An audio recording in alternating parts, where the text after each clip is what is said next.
अस्सलाम वालेकुम फ्रेंड्स, मैं हूं एनी। आपके अपने YouTube channel beauty tips with any में आप सबको वेलकम कहती हूं और उम्मीद करती हूं कि आप सब भी खैरियत से होंगे और सब अपने घरों में शाद और आबाद होंगे।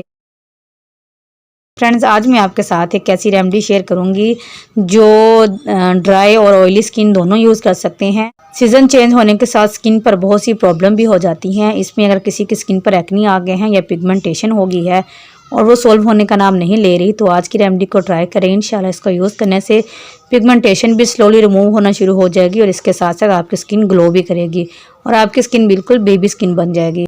इंशाल्लाह इसको यूज़ करने से आपको ये जो टिप है बहुत ज़्यादा इफेक्टिव महसूस होगी। Without wasting my time start करते हैं अपनी वीडियो को।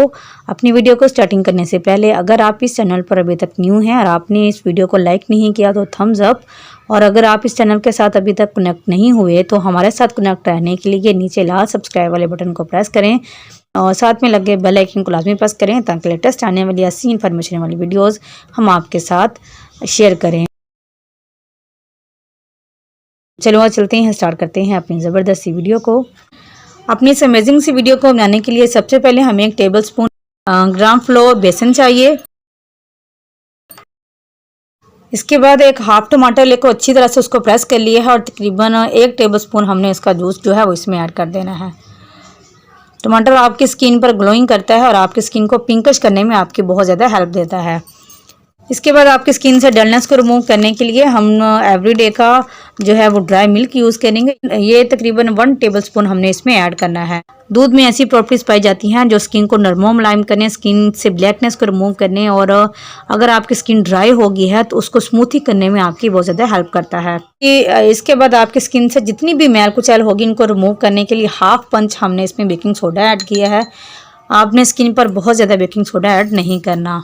अब आपकी स्किन को मज़ीद खूबसूरत बनाने के लिए हम इसमें 1 टेबलस्पून जो है वो रोज़ वाटर ऐड करेंगे और किसी ब्रश या चम्मच की मदद से इन सबको अच्छी तरह से हमने मिक्स कर देना है।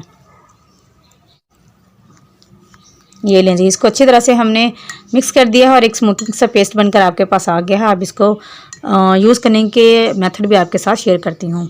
एक ब्रश की मदद से आपने इसको अपनी स्किन पर अच्छी तरह से अप्लाई कर लेना है। मैं अपने हैंड पर अप्लाई करके आपको दिखा रही हूँ। आप इसको अपने हैंड पर, अपने फिट पर, अपने फेस पर और अपनी नेक पर इजीली यूज़ कर सकते हैं। विदाउट साइड इफेक्ट ये आपकी स्किन को खूबसूरत तरीके से ग्लोइंग करने में आपकी हेल्प देगा। आपने 20 मिनट्स तक इसको अपनी स्किन पर लगे रहने देना है। ये जब अच्छी तरह से ड्राई हो जाए तो आपने एक स्टेप और जाना है। लास्ट में आपने हल्का सा बेसन लेकर इसको अपनी स्किन पर इस तरह से फैला लेना है और फिर हल्के हाथों से इसको अच्छी तरह से इस तरह से मसाज करना है। इससे ये होगा कि आपकी स्किन पर जो बेकिंग सोडा डालने की जैसे मैल कुचैल कट गई होगी उसको अच्छी तरह से ये आपके जितने भी ब्लैक जॉइंट हैं इनको वाइट करने में आपकी बहुत ज़्यादा हेल्प देगा। ये 1 से 2 मिनट तक हमने इसको अच्छी तरह से मसाज कर लेना है। फिर नॉर्मल वाटर से इसको आपने अच्छी तरह से वॉश कर लेना है। आपके सामने वॉश करने का मकसद सिर्फ यही होता है कि आपको हम बता सकें कि इन चीज़ों को यूज़ करने से कोई साइड इफेक्ट नहीं होता, बल्कि अगर नेचुरल चीज़ें यूज़ की जाएंगी तो उससे आपकी स्किन ग्लोइंग भी करेगी, स्किन को आप खूबसूरत करने में बहुत ज़्यादा हेल्प कर सकते हैं। ये देखें जी, इतना खूबसूरत रिजल्ट आया है। इसका कोई भी साइड इफेक्ट नहीं है। इसको यूज़ करने से ऐसे ही आपकी स्किन शाइन करेगी, आपकी स्किन खूबसूरत होगी। जितने ये ब्लैक जॉइंट है ये सब रिमूव हो जाएंगे और इससे आपकी स्किन की खूबसूरती मज़ीद निखर आएगी। अगर आपको मेरी ये वीडियो पसंद आती है तो इसको अपनी फ्रेंड्स के साथ लाजमी शेयर करें। अगर आपको इसकी नीड है तो आप इसको ट्राई लाजमी करें। जिन फ्रेंड्स को इसकी नीड है उन तक ये वीडियो लाजमी पहुंचाएं ताकि वो भी इससे फ़ायदा हासिल करें। अगर आपको मेरी ये वीडियो पसंद आती है तो प्लीज़ मेरे चैनल को सब्सक्राइब करें और मेरी वीडियो को लाइक करके हमारी हौसला अफजाई करें। इंशाल्लाह हाज़िर होंगे एक और ज़बरदस्त सी वीडियो के साथ। तब तक के लिए अल्लाह हाफिज़।